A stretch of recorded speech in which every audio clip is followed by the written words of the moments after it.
Hello everyone, welcome back to our channel called unfiltered CSC and I hope आप लोगों की पढ़ाई अच्छी चल रही होगी। ठीक है, तो जैसा कि आप सभी को पता है, हम लोग प्रीवियस ईयर क्वेश्चंस आजकल सॉल्व कर रहे हैं बीपीएससी के।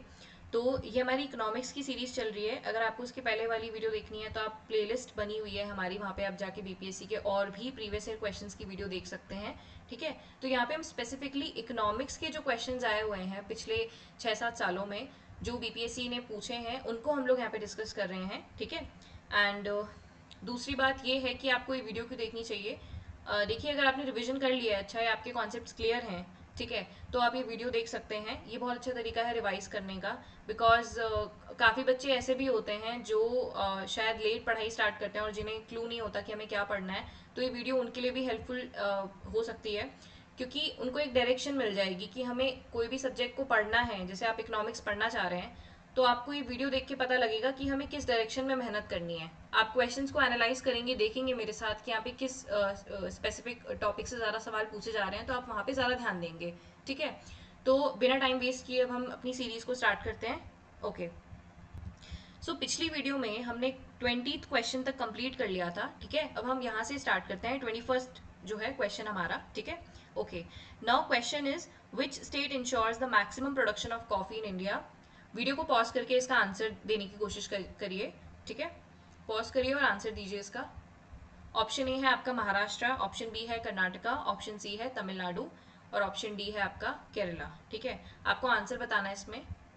ठीक है, तो जो आंसर है इसका वो है कर्नाटका। ठीक है, कर्नाटका जो है वो 70%, मतलब इंडिया जितनी कॉफ़ी बनाता है उसका 70% जो है वो कर्नाटका ही बनाता है। अकेला स्टेट कर्नाटका जो 70% ऑफ कॉफ़ी प्रोडक्शन में मदद करता है। ठीक है, इसके अलावा आपको जो और फैक्ट्स हैं जो मालूम होने चाहिए कि इंडिया इन वर्ल्ड में 6th लार्जेस्ट प्रोड्यूसर है कॉफ़ी का। ठीक है, और जो कॉफ़ी है वो हम लोग 17th सेंचुरी से ग्रो कर रहे हैं। ठीक है, मान लो आपको क्वेश्चन मिल जाए ऐसा आपके पेपर में कि क्या कॉफ़ी नेटिव है इंडिया में। नहीं, नेटिव नहीं है। ठीक है, नेटिव वो प्लांट या वो चीज़ होती है जो ओरिजिनली इंडिया में पाई या किसी भी कंट्री में पाई जाती है। ठीक है, लेकिन हम कॉफ़ी की अगर बात करें तो ये डच ने इंट्रोड्यूस किया था हमारी कंट्री में। ठीक है, it was introduce by Dutch people. ठीक है, तो ये नेटिव नहीं है, ये 17th सेंचुरी में जो है हमारे देश में लाया गया था। ठीक है, और जो कॉफ़ी का एक्सपोर्ट है या कॉफ़ी का जो भी बिजनेस है वो कौन मैनेज करता है? कॉफ़ी बोर्ड ऑफ इंडिया, जो कि आता है आपका कॉफ़ी एक्ट के अंदर। ठीक है, आप लोग अगर यूपीएससी की तैयारी कर रहे हैं तो ये सारे फैक्ट्स आपके लिए काफ़ी इंपॉर्टेंट है। और बीपीएससी में भी कुछ ना कुछ क्वेश्चन रिपीट हो सकता है कॉफ़ी से रिलेटेड। वो पूछ सकते हैं कि भाई कॉफ़ी बोर्ड ऑफ इंडिया जो है किस एक्ट के अंदर आता है, तो कॉफ़ी एक्ट के अंदर आता है और ये एक स्टैट्यूटरी बॉडी है ऑब्वियसली। ठीक है, तो आई होप ये क्लियर हो गया होगा आपको। तो यहाँ से हमने ये सारी इन्फॉर्मेशन गैदर कर ली। ठीक है, ओके, अब नेक्स्ट क्वेश्चन देखते हैं। The country which is the largest silk producer in the world is. Option A India, option B Brazil, option C China, option D Japan, option E none of the above. क्या होगा इसका answer, बताइए। Okay, तो इसका answer क्या है आपका? China is the largest silk producer in the world. ठीक है, देखो, आप जब इस क्वेश्चन को सॉल्व करते तो आप लोग दो ही ऑप्शन में कंफ्यूज होते मेरे हिसाब से। मतलब या तो एक तो ब्राजील में आप कंफ्यूज होते हैं या फिर जापान में। ठीक है, क्योंकि इंडिया तो नहीं है लार्जेस्ट सिल्क प्रोड्यूसर। इंडिया जितनी भी चीज़ों का लार्जेस्ट प्रोड्यूसर है वो सब अब हमको मालूम है। अगर इंडिया सिल्क का लार्जेस्ट प्रोड्यूसर होता तो हमको पता होता कि India is the largest producer, तो इंडिया तो ऑप्शन से एलिमिनेट हो जाएगा। ठीक है, और बचा क्या आपका? Brazil and Japan. ठीक है, ब्राजील एंड जापान। ब्राजील का नाम आपने कभी सुना नहीं, शुगर के मामले में ब्राजील आगे है, ये हम सबको पता है। ठीक है, और जापान का भी हमने नाम कभी सिल्क में सुना नहीं है। हाँ, China could be the one. ठीक है, तो अगर आपको गेस करना है तो आप ऐसे गेस करिए। ठीक है, चाइना हो सकता है सिल्क में आगे, क्योंकि एंशियंट हिस्ट्री में भी जब हम लोग पढ़ते हैं तो हमने ये पढ़ी ये चीज़ कि इंडिया का चाइना के साथ काफ़ी व्यापार होता था। सिल्क ट्रेड हम लोगों ने काफ़ी किया है चाइना के साथ, और भी बहुत देश चाइना के साथ सिल्क का ट्रेड करते थे।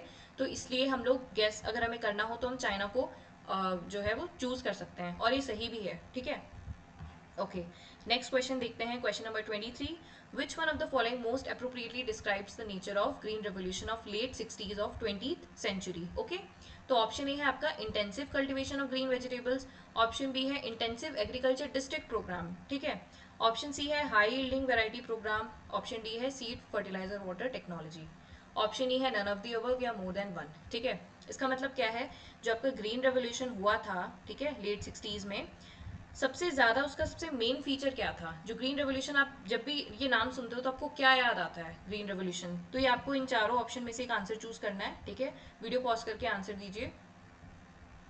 ओके, तो इसका आंसर क्या होगा? High yielding variety programme. ठीक है, क्या मेन जो था हमारा, जो हमने ये ग्रीन रेवोल्यूशन लाया था, इसमें हमने क्या किया था?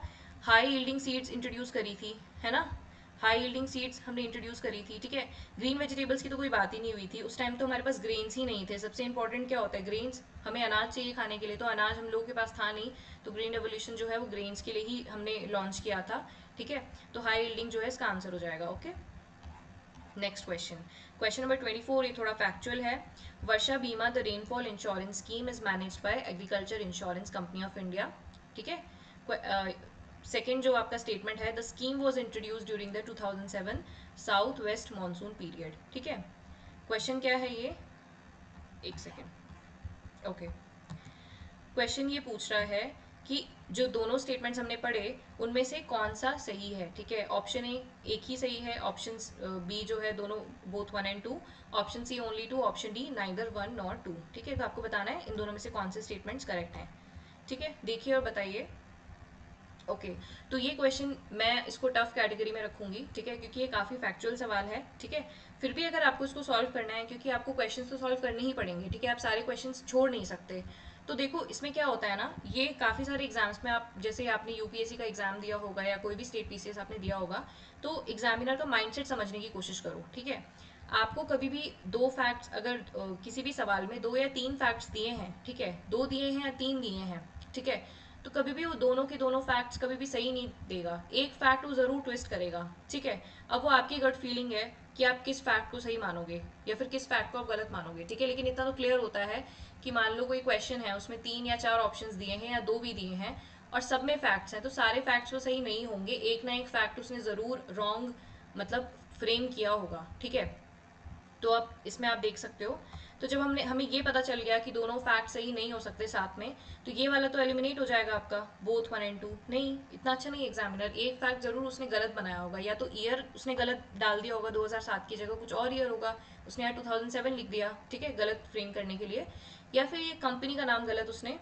डाल दिया होगा। अब वो आपके ऊपर है, आप किसको मतलब सही मानोगे। मेरे पे अगर होता, मैं मानती, तो फिर मैं ये ऑप्शन जो ये स्टेटमेंट 1 है इसको सही मानती मैं। ठीक है, क्योंकि मुझे लगता है जो ईयर है इसको ट्विस्ट करना ज़्यादा ईजी होता है। ठीक है, तो उसके अकॉर्डिंग क्या होता है आपका, बी मैं गलत मान लेती, 1 मेरा सही होता, तो ऑप्शन ओनली 1 इसका करेक्ट आंसर होता और यही इसका करेक्ट आंसर है। ठीक है, okay, question number 25, which is not a source of agriculture finance in India. ठीक है, मतलब इनमें से कौन सी जो ये बैंक्स हैं ये एग्रीकल्चर फाइनेंस नहीं देते, इसका आंसर दीजिए कमेंट्स में। ठीक है, इसको पॉज करके ऑप्शन देखिए। ऑप्शन ए है कोऑपरेटिव सोसाइटीज, ऑप्शन बी है कमर्शियल बैंक्स, ऑप्शन सी है आरआरबी, ऑप्शन डी है नन ऑफ दीज। ठीक है, बताइए इसका आंसर। देखिए जी, जितने भी बैंक्स हैं ये सब एग्रीकल्चर फाइनेंस देते हैं। ठीक है, आरआरबी, कमर्शियल बैंक्स भी देता है एग्रीकल्चर फाइनेंस, कोऑपरेटिव सोसाइटीज भी देती हैं। ठीक है, तो इसका आंसर क्या होगा? डी होगा, नन ऑफ दीज। मतलब इनमें से कोई भी ऐसा नहीं है जो एग्रीकल्चर फाइनेंस ना देता हो, ये सारे देते हैं। ठीक है, तो इसलिए इसका आंसर डी हो जाएगा, मतलब ये सारे बैंक्स एग्रीकल्चर फाइनेंस प्रोवाइड करते हैं। ठीक है, ओके, क्वेश्चन नंबर 26 देखते हैं। विच of the following infrastructure sectors of India is related with Bharatmala project. ठीक है, भारतमाला प्रोजेक्ट काफी फेमस है, इसके बारे में सुना होगा आपने, तो बहुत इजी क्वेश्चन है, अगर आप करंट अफेयर्स करके गए होते तो डेफिनेटली आप सॉल्व कर लेते। ठीक है, तो किससे रिलेटेड है ये? टेलीकॉम से। ऑप्शन बी है रेलवेज, ऑप्शन सी है रोड इंफ्रास्ट्रक्चर, ऑप्शन डी है पोर्ट सेक्टर। ठीक है, ऑप्शन ई है नन ऑफ दी अबव या more than one of the above. ठीक है, तो इसका आंसर दीजिए वीडियो पॉज करके। तो इसका आंसर क्या होगा आपका? इसका आंसर होगा रोड इंफ्रास्ट्रक्चर। ठीक है, भारतमाला प्रोजेक्ट जो है वो रोड इंफ्रास्ट्रक्चर को इम्प्रूव करने के लिए बनाया गया था। ठीक है, इसके बारे में थोड़ा सा हम लोग वैल्यू एडिशन देख लेते हैं। ठीक है, तो ये भारतमाला प्रोजेक्ट जो है आपका लॉन्च हुआ, इसको अनाउंस किया गया था 2015 में। ठीक है, ministry of road and infrastructure. ठीक है, ओके, और ये फेजेस में लॉन्च हुआ है। ठीक है, मतलब इसका अभी कौन सा फेज चल रहा है? फेज 1 अभी भी चल रहा है। ठीक है, 2025 तक फेज 1 चलना था। और दूसरी चीज़ ये आपको याद रखनी है कि this is a centrally sponsored scheme. ठीक है, सेंट्रली स्पॉन्सर्ड स्कीम। जो भी मैं यहाँ पे वैल्यू एडिशन कर रही हूँ ये आप अपनी नोटबुक में इसको लिख सकते हैं। ठीक है, ओके, अब बात करते हैं क्वेश्चन नंबर 27 की। तो क्वेश्चन नंबर 27 क्या है आपका? Which one of the following industrial corridors of India is being developed in collaboration with Japan? ठीक है, कौन सा इनमें से प्रोजेक्ट है जो हमने जापान के साथ कोलैबोरेट करके बनाया है? ठीक है, ओके, तो इसका आंसर क्या होगा बताइए? इसका आंसर होगा आपका दिल्ली मुंबई। ठीक है, दिल्ली मुंबई का जो हमारा इंडस्ट्रियल कॉरिडोर प्रोजेक्ट है, जिसको बोला गया है दिल्ली मुंबई इंडस्ट्रियल कॉरिडोर, ये हमने जापान के साथ कोलैबोरेट करके बनाया है। ठीक है, तो इसका आंसर क्या होगा आपका? B option, Delhi Mumbai. ठीक है, ओके। अब देखो आपने क्या सीखा इस क्वेश्चन से। ठीक है, आप देख रहे हो मेरे साथ, हमने पिछली वीडियो में भी हमने इकोनॉमी के क्वेश्चन सॉल्व किए हैं, तो आप समझ पा रहे होंगे कि क्या क्या थीम्स इंपॉर्टेंट हो जाती हैं बीपीएससी के लिए। तो अभी तक जितने हमने क्वेश्चन सॉल्व किए हैं, हमें क्या दिखाई देता है कि एक तो एग्रीकल्चर सेक्शन काफ़ी इंपॉर्टेंट है। ठीक है, अगर आप 2025 का बीपीएससी दे रहे हो तो एग्रीकल्चर मिस नहीं करना। इकोनॉमिक सर्वे या बजट में कोई भी नई स्कीम आई है, ठीक है, जितना भी बजट एलोकेशन हुआ है इस पर्टिकुलर सेक्टर में, आपको सब कुछ आना चाहिए इससे रिलेटेड। ठीक है, दूसरी बात, जो एक वैसे एवरग्रीन टॉपिक्स होते हैं ना एग्रीकल्चर के, जैसे आप लगा लो कोई भी ऐसी बहुत पॉपुलर सी स्कीम है, ठीक है, जैसे पिछली वीडियो में हमने काफ़ी सारी स्कीम्स देखी थी जो पूछ रहे हैं ये लोग, है ना, जैसे अभी इसमें आपने ग्रीन रेवोल्यूशन देखा, ये एवरग्रीन है, ये हिस्ट्री मतलब कंटेम्प्रेरी टॉपिक्स हैं, ये पूछे जाते हैं। ठीक है, दूसरा आपका क्या हो जाएगा? नेशनल फूड सिक्योरिटी मिशन हो गया, ये हमने पिछली वीडियो में देखा था, है ना। एमएसपी पे भी क्वेश्चंस आते हैं काफ़ी सारे, तो एमएसपी में कितनी क्रॉप्स आ रही हैं ये आपको मालूम होना चाहिए। एमएसपी ग्रांट कौन करता है, इसकी परमिशन कौन देता है, ये हमने पिछली वीडियो में देखा।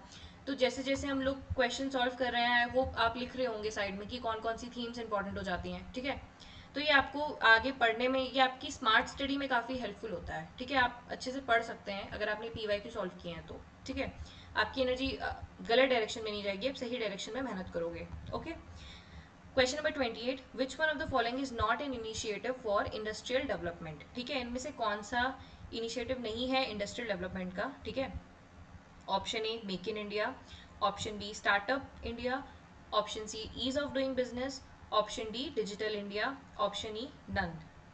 तो बताइए इसका आंसर क्या होगा? देखो यार, ये सारे ही जो हैं इंडस्ट्रियल डेवलपमेंट के इनिशिएटिव्स हैं। ठीक है, ईज ऑफ डूइंग बिजनेस भी इनिशिएटिव है, डिजिटल इंडिया भी कितना मतलब यूजफुल है हमारे इसके लिए, है ना, स्टार्टअप भी है, मेक इन इंडिया भी है। ठीक है, मेक इन इंडिया क्या है कि हम इंडिया में ही सब कुछ बनाएंगे, सेल्फ रिलायंस चाहिए हमको। ठीक है, सेल्फ रिलायंस चाहिए। ओके, तो नन होगा इसका आंसर, ये सारे ही इनिशिएटिव है हमारे इंडस्ट्रियल डेवलपमेंट के। ठीक है, आप लोग क्या कर सकते हो, ये जितनी भी स्कीम्स दी हुई इन्होंने ऑप्शन में, ठीक है, इनको क्या करोगे आप जाके इनको सर्च करोगे, बेसिक इन्फॉर्मेशन होनी चाहिए सबकी कि ईज ऑफ डूइंग बिजनेस, ये startup India scheme, make in India scheme कब कौन से साल में लॉन्च हुई थी। ठीक है, तो ये आपका होमवर्क है। Okay, next question, which of the following agencies releases index of industrial production to measure industrial performance in India? ठीक है, option A National Sample Survey Office, option B है Reserve Bank of India, option C है the Central Statistics Office, option D है the Indian Statistical Institute, option E है none of the above. ठीक है, इस question को solve करना होगा तो कैसे करोगे आप? सबसे पहले तो आप आरबीआई को हटा दोगे। ठीक है, आरबीआई को कुछ लेना देना नहीं है इंडस्ट्रियल ये इंडेक्स ऑफ इंडस्ट्रियल प्रोडक्शन से। ठीक है, तो आरबीआई तो ऐसे ही हट जाएगा। उसके बाद नेशनल सैम्पल सर्वे हो गया और इंडियन स्टैटिस्टिकल इंस्टीट्यूट हो गया, क्या होगा इसका आंसर बताइए? इसका आंसर होगा नन। ठीक है, कोई भी नहीं है इसमें से। जो ये आपका इंडेक्स होता है ना, ये आईआईपी बनाता है। ठीक है, आईआईपी बनाता है index of industrial production. Okay, alright. Question number 30. Which one of the following is prescribed investment limit for medium enterprises in manufacturing sector as per the MSME Act 2006? ठीक है, तो ये सारे ऑप्शंस हैं, इनको पढ़िए और आंसर दीजिए। ठीक है, ऑप्शन ए क्या है आपका? More than ₹10 lakhs less than ₹2 crores। Option B क्या होगा? More than 2 crores less than 5 crores। Option C क्या है? More than 5 crores and less than 10 crores। Option D है मोर देन 10 crores। तो क्या होगा इसका ऑप्शन? सही ऑप्शन क्या होगा इसका? इसका होगा ऑप्शन सी। ठीक है, more than 5 crores and less than 10 crores, ये होगा इसका करेक्ट आंसर। ये मीडियम एंटरप्राइजेस के लिए लिमिट दी हुई है यहाँ पे। ठीक है, दो टाइप, ये तीन टाइप के होते हैं, एक तो हो गया माइक्रो, दूसरा हो गया आपका स्मॉल एंड तीसरा हो गया मीडियम। ठीक है, इसकी लिमिट्स हम लोग देखते हैं। देखो, अगर हम 2025 मतलब ये जो 2025 चल रहा है इसके अकॉर्डिंग देखें, ठीक है, तो जो है थोड़ा आपको अपडेट करना पड़ेगा फैक्ट्स। ठीक है, देखो सबसे पहले क्या आता है तुम्हारा? Micro, small, medium. ठीक है, तो इनकी इन्वेस्टमेंट लिमिट्स जो हैं वो अलग अलग हो गई हैं। ठीक है, माइक्रो की कितनी है 2.5 करोड़, ठीक है। स्मॉल की कितनी है 25 करोड़, और मीडियम की कितनी हो गई 125 करोड़, ठीक है। तो ये आपको फिगर दिमाग में रखना है, ठीक है। ये भी करंट इन्वेस्टमेंट लिमिट है, ठीक है, जो एज ऑफ नाउ 2025 में चल रहा है। ओके, आई होप ये क्लियर हो गया होगा। बढ़ते नेक्स्ट क्वेश्चन की तरफ। Which Indian state has the largest number of cotton textile mills, ठीक है। किस स्टेट में सबसे ज़्यादा कॉटन टेक्सटाइल मिल्स हैं? तो ऑप्शन ए है आपका एमपी, ऑप्शन बी है महाराष्ट्र, ठीक है। ऑप्शन सी क्या है, एक सेकेंड,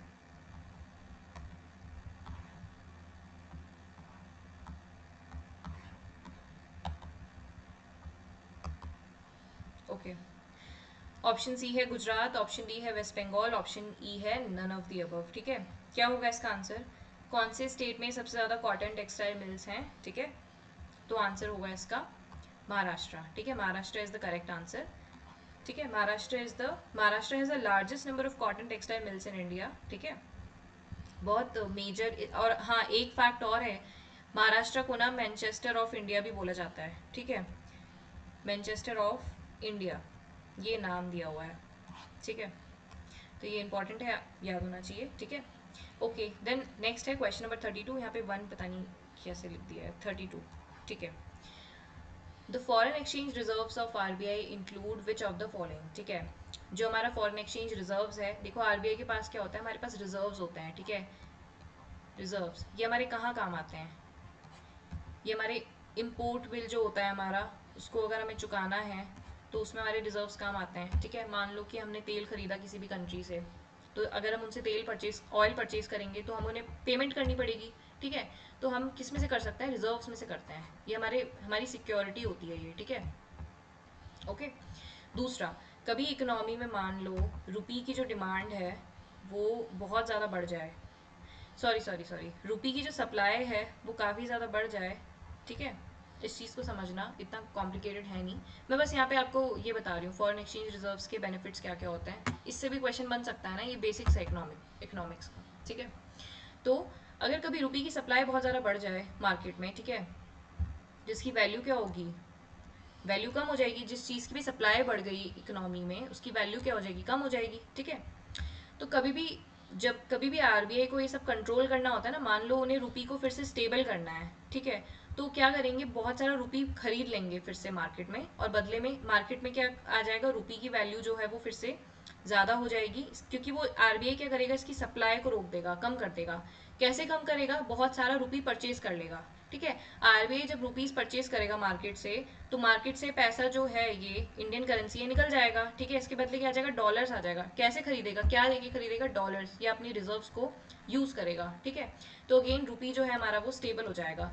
तो जो हमारे फॉरेन एक्सचेंज रिजर्व्स हैं ये हमारा इम्पोर्ट बिल कवर करने में करता है, ठीक है। दूसरा, स्टेबिलिटी लाने में भी हेल्पफुल होता है, ठीक है। हमें इकोनॉमी में स्टेबिलिटी चाहिए तो उसके लिए भी फॉरेन एक्सचेंज रिजर्व्स हमारी मदद करते हैं। अब देखो नाम से ही आपको पता चल गया है कि जो हम रिजर्व्स बना रहे हैं वो किसका बना रहे हैं, फॉरेन एक्सचेंज का। फॉरेन एक्सचेंज क्या होता है आपका, फॉरेन में क्या करेंसी, मतलब मीडियम ऑफ एक्सचेंज क्या है फॉरेन में, ठीक है। इंडिया में तो क्या है, रुपी है। बाहर के देशों में क्या हो सकता है, कुछ भी हो सकता है, अपनी खुद की करेंसी हो सकती है, ठीक है, या फिर कुछ भी हो सकता है, ठीक है। तो ये हम देखते हैं, इसको सॉल्व करने की कोशिश करते हैं, एक सेकेंड। ओके, तो क्या क्या इसमें इंक्लूड होता है, एक तो है फॉरेन करेंसी एसेट्स, नेक्स्ट है गोल्ड, तीसरा है आपका स्पेशल ड्राइंग राइट्स, फोर्थ है आपका आरटीपी, रिजर्व ट्रांजिट पोजीशन, ठीक है। तो इनमें से क्या क्या एफईआर का पार्ट है, ये सारे हैं, ठीक है। ये सब इसका पार्ट है। मुझे लगता है एक और ऑप्शन होना चाहिए था यहाँ पे, ऑल ऑफ देम, शायद वो मिसिंग है, बट ये सारे ही फॉरेन एक्सचेंज रिजर्व्स का पार्ट है, ठीक है। फॉरेन करेंसी एसेट्स में क्या आता है, आपके जितने भी देश हैं उनकी करेंसी, मतलब जैसे डॉलर्स हो गया या युआन, पाउंड्स, ठीक है। तो ये किस में आ गए, फॉरेन करेंसी एसेट्स में आ गए। ऑप्शन जो डी सॉरी सेकंड है आपका, वो है क्या है, गोल्ड, ठीक है। गोल्ड भी आता है आपका रिजर्व्स में, ठीक है। ऑप्शन 3 और 4 जो है, जैसे एसडीआर और आरटीपी, ये आपका आईएमएफ के इंस्ट्रूमेंट्स हैं। इनके थ्रू हम लोग क्या कर सकते हैं, लोन ले सकते हैं बड़ा इजीली, ठीक है। किसी भी कंट्री से उनकी करेंसी ले सकते हैं। ये पीस ऑफ पेपर होता है, इसको पेपर गोल्ड भी बोलते हैं, ठीक है। याद रखना, कभी भी आ सकता है एग्जाम में, ठीक है। एसडीआर को पेपर गोल्ड कहा जाता है, ठीक है। It's just a piece of paper, but इसकी वैल्यू बहुत होती है। इसके बेसिस पे आप किसी भी कंट्री से करेंसी ले सकते हो उनकी, ठीक है। Okay, next question, the best index of economic development is provided by, ठीक है। इकोनॉमिक डेवलपमेंट को मेजर करने का सबसे बेहतर जो इंडेक्स है, बेस्ट जो इंडेक्स है वो क्या है? GDP growth, per capita income, increase in imports, increase in investment, none of the above. कैसे आप बताओगे कि इकोनॉमिक डेवलपमेंट जो है वो बहुत, आप इनमें से किन किन चीज़ों से सबसे बेहतर तरीके से इकोनॉमिक डेवलपमेंट मेजर कर सकते हो किसी भी कंट्री का, ठीक है। क्या होगा आंसर, किससे कर सकते हैं हम? पर कैपिटा इनकम से, ठीक है। पर कैपिटा इनकम से हम लोग काफ़ी एक्यूरेट पिक्चर निकाल सकते हैं इकोनॉमिक डेवलपमेंट की। देखो, इन सब से ही आप बता सकते हो इकोनॉमिक डेवलपमेंट। आप ये भी देख सकते हो कि जीडीपी ग्रोथ रेट पिछले साल इतना था, इस साल बढ़ गया है, तो ग्रोथ हो रही है, ठीक है। आप चाहो तो इम्पोर्ट से भी निकाल सकते हो, है ना, कि मान लो कोई देश जो है वो उसका लाइक इम्पोर्ट ज़्यादा हो गया है, मतलब डिमांड ज़्यादा हो रही है उस देश में, लोग ज़्यादा खर्चा कर रहे हैं, इसलिए इम्पोर्ट भी बढ़ रहा है, तो इकोनॉमिक डेवलपमेंट यहाँ से भी हो रही है। इन्वेस्टमेंट से भी आप देख सकते हो कि इस देश में ज़्यादा इन्वेस्टमेंट हो रहा है, तो इकोनॉमिक डेवलपमेंट यहाँ भी हो रहा है, ठीक है। लेकिन जो हमें एक्यूरेट पिक्चर पता चलती है वो पर कैपिटा इनकम से पता चलती है। पर कैपिटा इनकम हमें ये दिखाता है कि इंडिविजुअल के पास कितना पैसा है, एवरेज, ऑन एन एवरेज। ऐसा भी तो हो सकता है ना कि मान लो आपके देश में इन्वेस्टमेंट हो रहा है काफ़ी सारा, लेकिन इनइक्वालिटी अभी भी है, ठीक है। जीडीपी ग्रोथ रेट तो हो रही है, लेकिन इनइक्वालिटी स्टिल अभी भी है, ठीक है। तो इकोनॉमिक डेवलपमेंट सबसे बेस्ट तरीका जिससे हम मेजर कर सकते हैं वो आपका पर कैपिटा इनकम, ठीक है। ओके, क्विकली अब क्वेश्चन नंबर 34 देखते हैं। The MSP is announced for how many crops? Option A 18, option B 20, option C 22, option D 24, option E none of the above, ठीक है। तो हम 22 क्रॉप्स के लिए एमएसपी को जारी करते हैं, ठीक है। 22 इसमें क्रॉप्स कवर होती हैं, खरीफ, राबी एंड जायद, ठीक है। तो ये 3 तरह की क्रॉप्स हैं, ठीक है। आप मुझे कमेंट सेक्शन में बता सकते हैं अगर आपको इन सभी के नाम याद हैं, 22 के 22 जो हैं, तो आप प्लीज़ मुझे कमेंट सेक्शन में इसका आंसर दीजिए, ठीक है। Okay, question number 35, what is the main objective of प्रधानमंत्री जन धन योजना, ठीक है।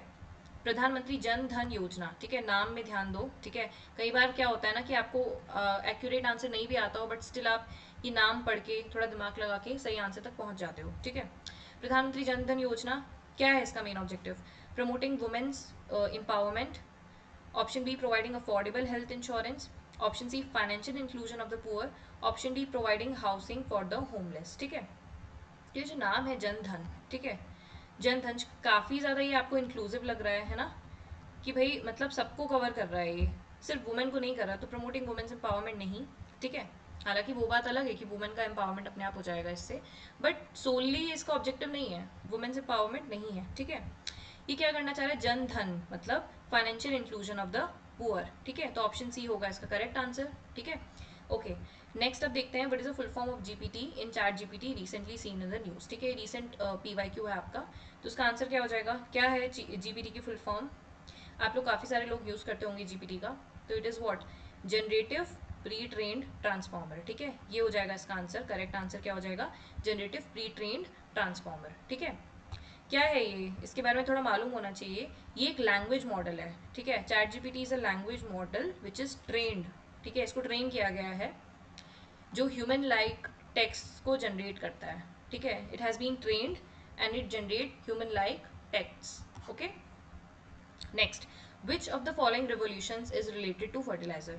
देखो, हमने लास्ट जो वीडियो बनाई थी उसमें आपने देखा होगा कि कितना ज़्यादा पूछते हैं ये लोग, ब्लैक रिवोल्यूशन के बारे में पूछा था, है ना। ब्लैक रिवोल्यूशन के ऊपर क्वेश्चन आया था। अब यहाँ पूछ रहे हैं कि फर्टिलाइजर्स के लिए कौन सा रिवोल्यूशन आया है, ठीक है। तो देखते हैं यहाँ पे क्या क्या दिया है ऑप्शन में। अब आपने मेरी पिछली वीडियो देखी है तो आप ये आंसर कर दोगे बड़े आराम से, क्योंकि मैंने वहाँ सारा एक्सप्लेन किया हुआ है, पिंक रेवोल्यूशन, सिल्वर, सब कुछ, ठीक है। तो ऑप्शन ए है आपका सिल्वर रिवोल्यूशन, ऑप्शन बी है ग्रे रिवोल्यूशन, ऑप्शन सी है गोल्डन रिवोल्यूशन, ऑप्शन डी है पिंक रिवोल्यूशन, ऑप्शन ई है नन ऑफ द अबव, ठीक है। तो बताइए इसका आंसर क्या होगा? इसका आंसर होगा ग्रे, ठीक है। Grey revolution is related to fertilisers, ठीक है। सिल्वर किससे रिलेटेड है? कमेंट्स में बताओ, है ना। पिंक किससे रिलेटेड है? अनियन से और मीट से, ठीक है। गोल्डन किससे रिलेटेड है? ये भी बता सकते हो कमेंट्स में, ठीक है। ऑयल सीड से है। तो देखा ये कितना इंपॉर्टेंट है, ये फिर से रिपीट हो सकता है, ये 2 बार तो अभी पिछली वीडियो देखी थी उसमें भी रिपीट हुआ था, इसमें दोबारा रिपीट हो गया है, ठीक है, तो इंपॉर्टेंट है ये। Question number 36, what is the main objective of make in India policy. अभी देखो हमने इसी वीडियो में पहले क्वेश्चन किया है कि कौन सा इनमें से जो है इंडस्ट्रियल सेक्टर को हेल्प नहीं करेगा, तो उसमें आपने ऑप्शन में एक मेक इन इंडिया देखा था ना, है ना, तो देखो ये ऑप्शन रिपीट हो गया फिर से। तो इसलिए मैं कह रही हूँ कि जो ये ऑप्शंस होता है ना क्वेश्चन के, इनको भी अच्छे से स्टडी किया करो, ये काफ़ी हेल्प कर देता है, ठीक है। क्या है main objective make in India policy का, मैंने बताया था क्या होगा। मेक इन इंडिया का क्या है कि हमें फॉरेन डायरेक्ट इन्वेस्टमेंट को एनकरेज करना है, ठीक है। हम क्या चाहते हैं कि बाहर के देश हमारे कंट्री में इन्वेस्टमेंट करें, ठीक है, इन्वेस्टमेंट करें, ठीक है, और हम लोग क्या बने, एक मैन्युफैक्चरिंग हब बने। मैन्युफैक्चरिंग हब अगर हम बन गए तो हम क्या हो जाएंगे, सेल्फ रिलायंट। मतलब हम ये चाहते हैं कि हमें किसी और देश से ज़्यादा कुछ खरीदना ना पड़े, ठीक है, हम लोग खुद अपने देश में बनाएं, और इसके लिए बाहर के देश आके हमारे, बाहर के लोग आके हमारी कंट्री में इन्वेस्टमेंट करें ताकि हम एक मैन्युफैक्चरिंग हब बन पाएँ, ठीक है। The long vision is to be a self reliant, ठीक है। Okay, the main reason for low unemployment rate in India statistically attributed to, ठीक है, हमारा जो लो अनएम्प्लॉयमेंट रेट है उसका कारण क्या है, what is the main reason for the low unemployment rate, ठीक है। Option A, the majority of people is self employed in the informal sector, the government has successfully implemented employment generating schemes, the unemployment rate is only calculated for the age group of 15-59 years, most people are not willing to work, option E, none of the above। बताइए इसका, ठीक है, क्या answer होगा इसका। सबसे पहले तो डी ऑप्शन तो आप हटा ही दोगे, है ना, क्योंकि सबको पता है कि कितना लोग विलिंग है जॉब के लिए, सबको जॉब चाहिए आज की डेट में, ठीक है।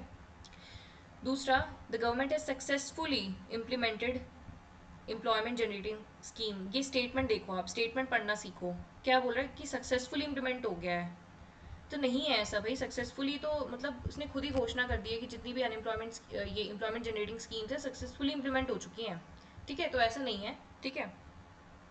बी भी हम लोग एलिमिनेट कर देंगे, डी तो एलिमिनेट हो ही चुका है, ठीक है। ऑप्शन ए जो है वो इसका करेक्ट आंसर होगा, majority of population is self employed, ठीक है। अनएम्प्लॉयमेंट रेट इसलिए इतना कम है क्योंकि ये जो लोग होते हैं ना, जो रिक्शा चला रहे हैं आपका, या कोई टेलर है, या कोई जनरल किराना स्टोर है, किसी की पान की दुकान है, ठीक है, तो ये लोग क्या है, ये सेल्फ एम्प्लॉयड की कैटेगरी में आ जाते हैं, ठीक है। इसलिए हमारा अनएम्प्लॉयमेंट रेट कम दिखता है इतना, जबकि है काफ़ी ज़्यादा, क्योंकि जो ये वाली जो कैटेगरी है, जो छोटे मोटे काम करते हैं, ये सेल्फ एम्प्लॉयड की कैटेगरी में है। अगर आप कभी देखोगे सेल्फ एम्प्लॉयड तो आपको अच्छा लगेगा कि यार इतने परसेंटेज ऑफ लोग सेल्फ एम्प्लॉयड हैं, लेकिन द पिक्चर इज़ डिफरेंट, ठीक है। तो ऑप्शन ए इसका करेक्ट आंसर होगा, इसी के कारण जो है लो अनएम्प्लॉयमेंट रेट है इंडिया का, ठीक है। Question number 38, what is the main objective of प्रधानमंत्री फसल बीमा योजना। वेरी इजी क्वेश्चन, जिसको नहीं भी आता होगा। फसल बीमा योजना मतलब फसल बीमा क्या होता है, आपका इंश्योरेंस, ठीक है, किसका इंश्योरेंस हो रहा है, फसल का।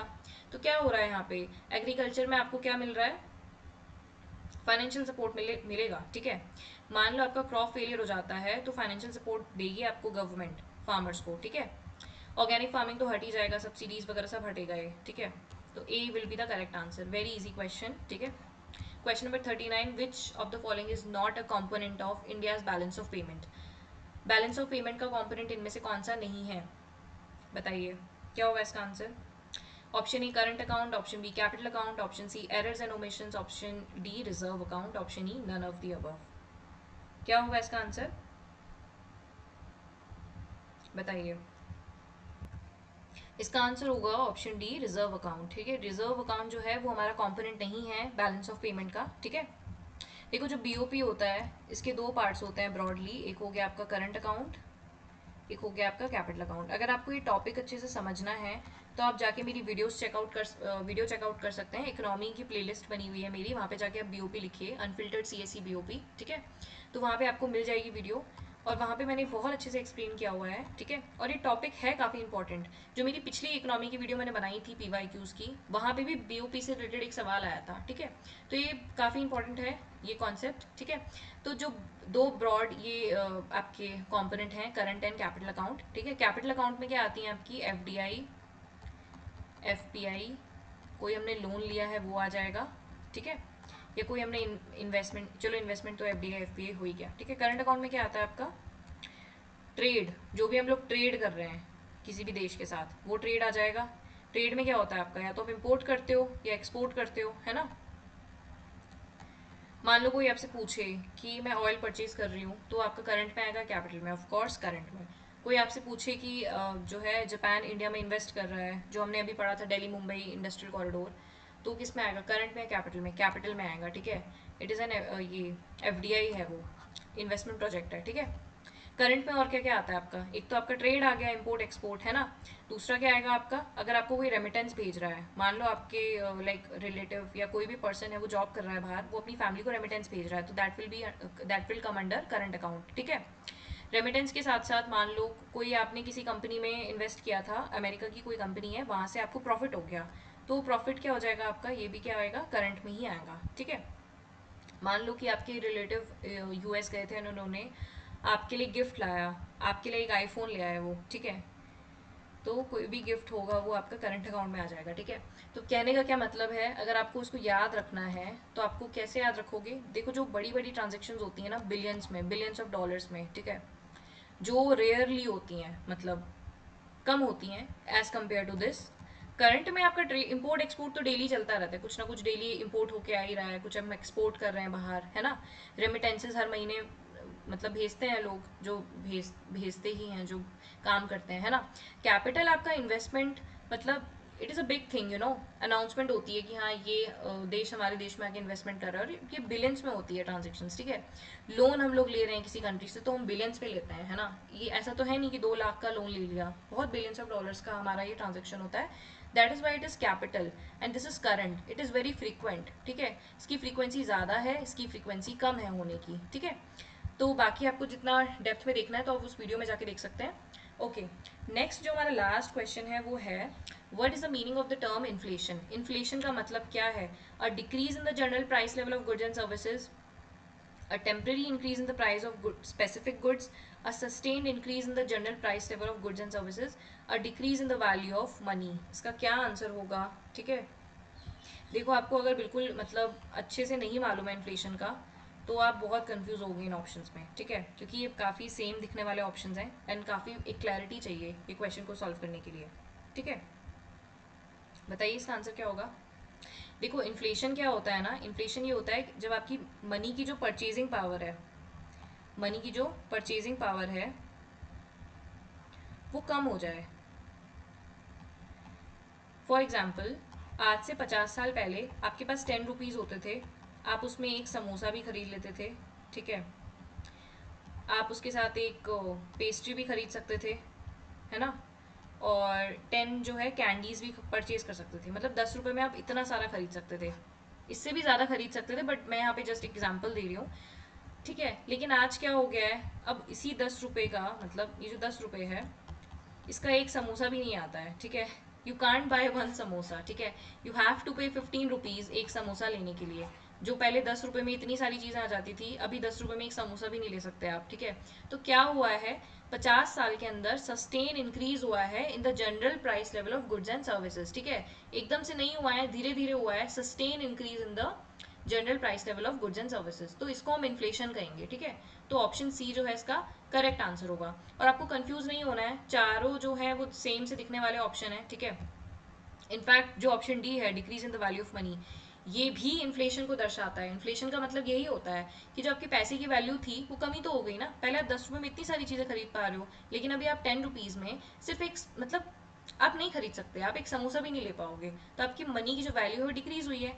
लेकिन अगर आपको एक सबसे बेस्ट जो ऑप्शन चूज करना है वो ऑप्शन सी ही होगा, अ sustain increase in the general price level of goods and services, ठीक है। तो ऑप्शन डी इसलिए इसका आंसर नहीं होगा। और अगर हम ऑप्शन ए और बी की बात करें, तो ऑप्शन ए तो देखो उल्टा ही कह रहा है, a decrease in the general price level of goods and services, तो ऐसा नहीं है, इन्फ्लेशन का मतलब इंक्रीज ही होता है, ठीक है। दूसरा ऑप्शन क्या है, temporary increase in the price of specific goods, तो ये कुछ ज़्यादा ही मतलब अजीब सा ऑप्शन है, ये टेम्पररी इंक्रीज तो नहीं होता है। और स्पेसिफिक गुड्स के केस में कह रहे हैं नहीं, इन्फ्लेशन जो है आपका वो काफ़ी वाइड, मतलब इन्फ्लेशन जो है वो आपका सिर्फ खाने की चीज़ों तक सीमित नहीं है, आपका पेट्रोल हो गया, ठीक है, ट्रांसपोर्टेशन हो गया, मतलब जो जनरल प्राइस लेवल इंक्रीज हो रहा है वो हर चीज़ में होगा, वो गुड्स में भी होगा, वो सर्विसेज में भी होगा, ठीक है, हर एक कैटेगरी में होगा। ये सिर्फ मैंने आपको एग्जांपल दिया है यहाँ पे, ठीक है। आप खुद देख लो 50 ईयर्स पहले आप मतलब आपका जो ट्रांसपोर्टेशन था वो कितना, उसकी कॉस्ट कितनी कम थी, अभी कितनी ज़्यादा हो गई है उसकी, ठीक है। जो आप गुड्स एंड सर्विसेज लेते थे 50 साल पहले, आज आप उतने पैसों में वो नहीं ले सकते। तो वो सस्टेन इंक्रीज हुआ है, यानी कि धीरे धीरे बढ़ा है, वो एकदम से रातों रात नहीं बढ़ा है। और गुड्स एंड सर्विसेज यानी कि बहुत एक ब्रॉड सेट ऑफ आइटम्स के लिए हुआ है, स्पेसिफिक गुड्स के लिए नहीं हुआ है। तो ऑप्शन सी जो है वो आपका सबसे एक्यूरेट आंसर माना जाएगा, ठीक है। तो आई होप ये सीरीज आपको अच्छी लगी होगी। अगर आप ऐसी सीरीज देखना चाहते हैं तो प्लीज़ हमारे चैनल को सब्सक्राइब करना मत भूलिए, ठीक है। And keep studying, have a good day, thank you so much.